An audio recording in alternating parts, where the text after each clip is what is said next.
J'ai rencontré des distributeurs dernièrement. Oui, et... Ils veulent se lancer dans la distribution cross-canal. Ils ont lu les derniers rapports du Forrester et compris l'idée. D'accord. Mais ils se demandent comment faire du cross-canal sans ruiner leurs opérations. Bien. Alors j'imagine que tu leur as répondu que cela ne tenait qu'à leur gestion de stock. Oui. Non, sérieusement, de quoi parles-tu? Je fais allusion à la manière dont ils abordent le problème actuellement. Ces dernières années, nous nous sommes attachés à connecter le web au magasin, à automatiser leur réapprovisionnement, à aider les clients à augmenter leur chiffre d'affaires et certains de nos clients avancent déjà dans cette direction. Oui, d'accord. Mais tu sais, ce qui nous motive, c'est d'anticiper les demandes du marché. Je sais. Nous proposons déjà des solutions pour le retrait en magasin, la livraison directe depuis les fournisseurs et les retours en n'importe quel point de la chaîne. Mais pour moi, les gagnants seront ceux qui arriveront à satisfaire leurs clients cross-canal tout en respectant leur marge sur chaque transaction. Et prenons la nouvelle tendance qui est l'expédition depuis les magasins. Oui. Alors, le client est en ligne ou dans un magasin et tu n'as pas exactement ce qu'il recherche. Que fais-tu? Eh bien, tu regardes ton stock sur le réseau, tu prends la commande, la vente est sauvée, le client est content. Bien. Oui, mais en fait, si tu regardes les chiffres, la transaction n'était pas rentable à cause du coût de la main-d'œuvre en magasin et des coûts d'expédition.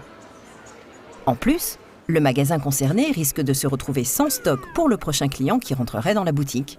Belle liste de problèmes. Quelle solution alors? Eh bien, voici comment résoudre ce challenge.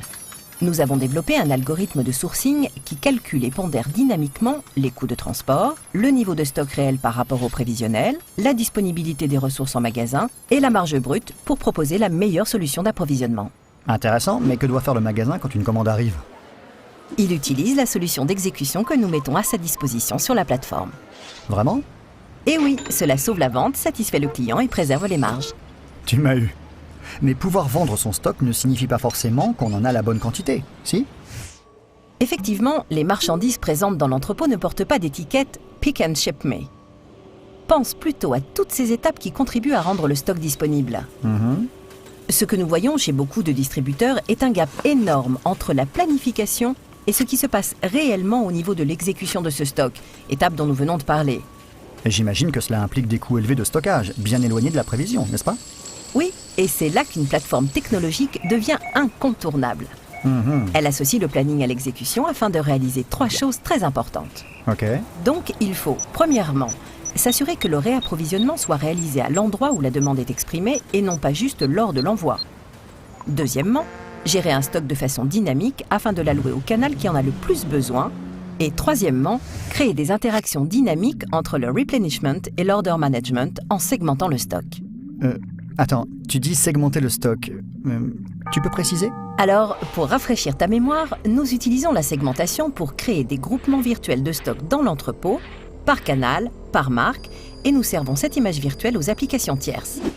Ceci nous permet de contrôler le stock par canal sans que les produits soient réellement séparés physiquement dans l'entrepôt. Oui, je me souviens.